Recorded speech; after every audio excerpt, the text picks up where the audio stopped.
High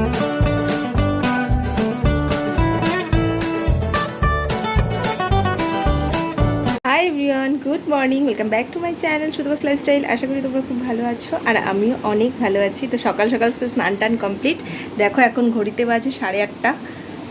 8:30 বাজেনি, আমার 5-7 minute first আছে ঘড়ি। এখনও 8:30 বাজেনি, সমস্ত কাজ বাজ সারা হয়ে গেছে। এখন যাব সকালের টিফিনটা বানাতে, রুটি ফুটি বানাবো। তো এখন আগে পুজোটা দিয়ে নিই, ফুল তুলতে যাবো, ফুল তুলে তারপর পুজোটা দিয়ে নেবো। তো তোমরা ভিডিওটা দেখতে থাকো। দেখো আজকে কত ফুল তুলেছি আমি। এই ফুলটা সব থেকে কিউট লাগছে আমার, তারা দেখাচ্ছি। দেখো কি সুন্দর না দেখতে।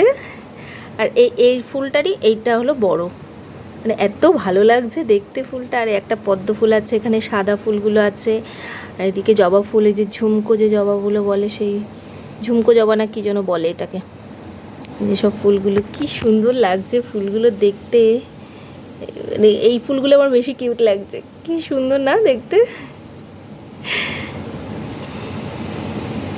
সকালটাই খুব সুন্দর হয়ে গেল, এত সুন্দর করে ফুল টুলগুলো তুললাম। আরও অনেক ফুল আছে জানো, কিন্তু এত ফুল তো তুলবে কে, এর জন্য এতগুলো ফুল তুলেছি আজকে।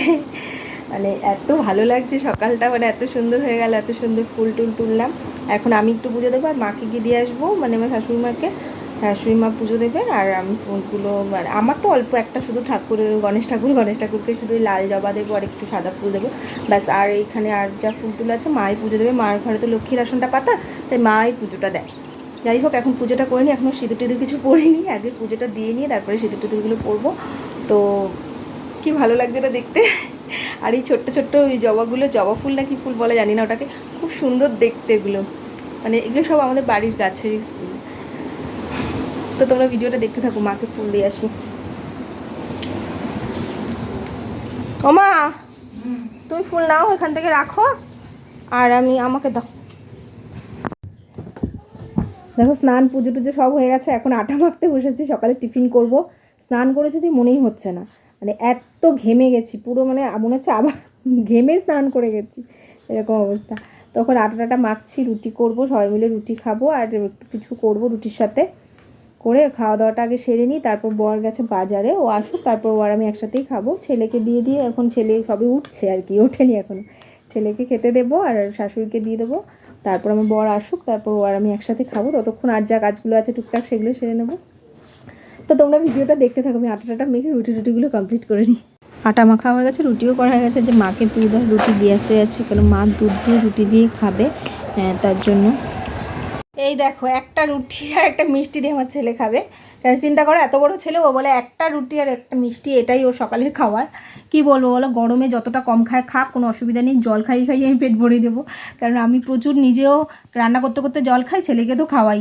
মানে যাই হোক, শরবত টরবত এইসব টুকটাক টুকটাক করে ওর পেটটা ভরাবো। খাবার কম খাক, কোনো ক্ষতি নেই। যার এত পরিমাণে গরম পড়ছে গাইস, কি বলবো বাবা। এখানে আজকে কত ডিগ্রি কে জানিস বাবা, কত ডিগ্রি? প্রচুর গরম পড়ছে, সকাল থেকে এত গরম, আজকে দুপুরে কি মানে লু পড়বে বোধহয় আজকে। যাই হোক, শাশুড়িকে খেতে দিয়ে আসলাম, দেখলে দুধ রুটি দিয়ে আসলাম মাকে, কেন মা মিষ্টি তো খায় না, আমার সুগার আছে, সুগারটা অনেকটা বেড়েছে শুনলাম, কিন্তু তার জন্য মাকে আর মিষ্টি টিষ্টি দিলাম না। এবার ছেলেকে একটা মিষ্টি দিলাম, ছেলেও মিষ্টি খুব একটা ভালো খায় না, কিন্তু এই দুধ দিয়ে খাবে না বললেও এর থেকে মিষ্টি দিয়ে খাবে। যাই হোক একটা মিষ্টি খাবে। আর সবজি টবজি বাড়িতে নেই, মানে আলু ফালুই টুকটাক রয়েছে, কিন্তু সবজি টবজি অত নেই বলে আমার বর গেছে বাজারে সবজি আনতে। যেহেতু কালকে পুরো শরীরটা খারাপ ছিল, পরশুদিনও ওরকম রান্নাবান্না প্রচুর করেছি, সবজি টবজি তো আনা হয়নি, মাছ মাংস এসবই আনা হয়েছে আর কি। যাই হোক এবার সবজি টবজি সব আজকে আনতে যাবে, এখন এনে তারপর রান্নাবান্না করবো, তারপর খাওয়া দাওয়া করবো। তো আমি ততক্ষণে বিছানাগুলো পরিষ্কার করিনি, কারণ আমার ছেলে উঠলেই মাত্র বিছানা কিছু পরিষ্কার করা হয়নি। যাই হোক এখন আমি বিছানা পরিষ্কার করিনি, তার মধ্যে মনে হয় আমার বর চলে আসবে, তারপর একসাথে আমরা দুজনে সকালের খাবারটা খাবো। যাই হোক বরকে তো খাবার টাবার দিয়ে দিলে, মানে ও দুধ রুটি খাবে বললো, মিষ্টি মিষ্টি তো ও খাবে না, কারণ ওরও ডায়াবেটিস আছে। তারপর আমি একটা ডিম ভেজে নিলাম, তার ডিম ভাজা দিয়ে আমি একটু রুটি খাচ্ছি, কারণ আমি মানে দুধ রুটি বা মিষ্টি তো খাই না, মিষ্টি আমার খেতে ইচ্ছা করে না। কী দেখো দিদি আছে, ডুমুর। বাবা আমি ডুমুর রান্না করতেই পারবো না এখন, সব তারপর পরে রান্না করব, কালকে রান্না করবো, করবো না। আর এদিকে হলো কুলেখাড়া বোধহয় এগুলো, হ্যাঁ কুলেখাড়া না, ব্রাহ্মী শাক এগুলো, হ্যাঁ ব্রাহ্মী শাক। বুদ্ধিটা কম আছে তো, হয়ে গেছে, ভালো হয়েছে। আর হচ্ছে বরবটি, মিষ্টি আলু, পটল, ঢেঁড়স, আর ওদিকে আদা।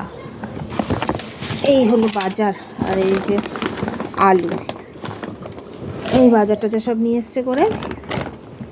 আর এদিকে দেখো এই কাতলা মাছ নিয়ে এসছে, মানে জ্যান্ত কাতলা মাছ, এটাই আজকে হালকা পাতলা করে রান্না করব। আর এদিকে ডাল সেদ্ধ করে রেখেছি, আর উচ্ছে সেদ্ধ করেছি, আর এদিকে বরবটি আলু দিয়ে ওই মাছের ঝোলটা রান্না করবো আর কি। আর এদিকে দেখো পটল ভাজা একটা দিকে বসিয়েছি, আর একটা কড়াইতে আবার মাছ ভাজা বসিয়েছি, মানে দুই দিকে দু রকম রান্না করে ফেলবো, তাহলে তাড়াতাড়ি হয়ে যাবে, না যা গরম।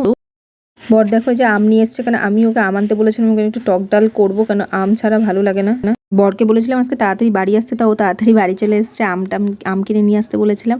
আর এদিকে আমি একটু ঠান্ডা ঠান্ডা লস্যি বানিয়ে দিয়েছি, কেন রোদের থেকে আসবে তো একটু আরাম পাবে, কিছুক্ষণ রেস্ট করে তারপর ওকে আমি লস্যি দিলাম।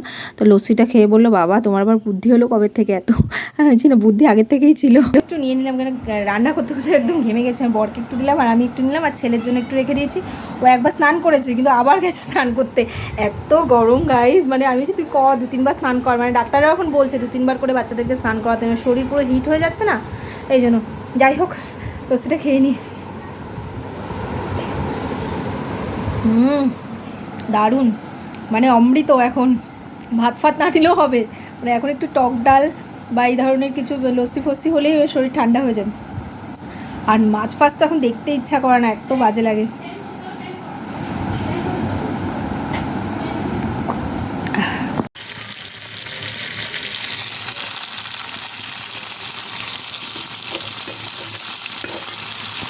দুদিকে দুটো বসিয়ে দিয়েছিলাম বলে তাড়াতাড়ি রান্নাবান্না হয়ে গেছে। এই যে দেখো বর, শাশুড়ি, ছেলে, আমি 4জনে খেতে বসে গেছি। দেখলেই তো ওদের 3জনকে খেতে দিয়ে দিয়েছি, মানে আমার শাশুড়ি মা, বর আর ছেলেকে খেতে দিয়ে আমিও তারপর খেতে বসে গেলাম। কেন প্রচণ্ড গরম লাগছিলো, কতক্ষণে কাজ বাজ সেরে একদম মানে চুপচাপ ফ্যানের নিচে বা এসির নিচে একটু বসবো, এত পরিমাণে গরম লাগছে, কিচ্ছু ভালো লাগছে না, মনে হয় কতক্ষণে কাজ বাজগুলো শেষ করবো। খাওয়া দাওয়া তো কমপ্লিট হয়ে গেছে দেখলে, কিন্তু আমি এখন বারান্দায় বসে বসে ভিডিওটা এডিট করছি, কারণ ঘরে ছেলে ছেলে পড়ছে, আর ওর বাবা মোবাইল টোবাইল ঘাটছে, এবারও পড়ছে, তো আওয়াজ টাওয়াজ হচ্ছে, এই জন্য এডিট করতে প্রবলেম হবে বলে আমি বারান্দায় বসে আছি এখন। আর প্রচণ্ড গরম লাগছে, কিছু করার নেই।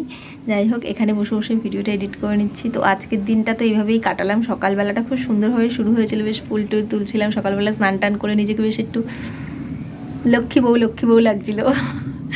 যাই হোক, আজকে খুব সুন্দর করে দিনটা কাটালাম, ভালোই লাগলো। দুপুরবেলা বেশ টক ডাল তো জমে গেল একদম দুপুরের খাওয়াটা, কেন আজকে আমডাল হলে আর কিছু লাগে না। আমার তো ভীষণই ভালো লাগে আমডাল। তা তোমরা কারা কারা আমডাল খেতে ভালোবাসো গরমকালে কমেন্ট করে অবশ্যই জানাবে। তো আজকের ভিডিওটা এই অবধি, নেক্সট ব্লগের জন্য অপেক্ষা করো। যারা সুতোপার লাইফস্টাইল এখনও সাবস্ক্রাইব করোনি, তারা অবশ্যই চ্যানেলটিকে সাবস্ক্রাইব করে রেখো। এখনকার মধ্যে সবাইকে টাটা, সবাই খুব ভালো থেকো, সাবধানে থেকো।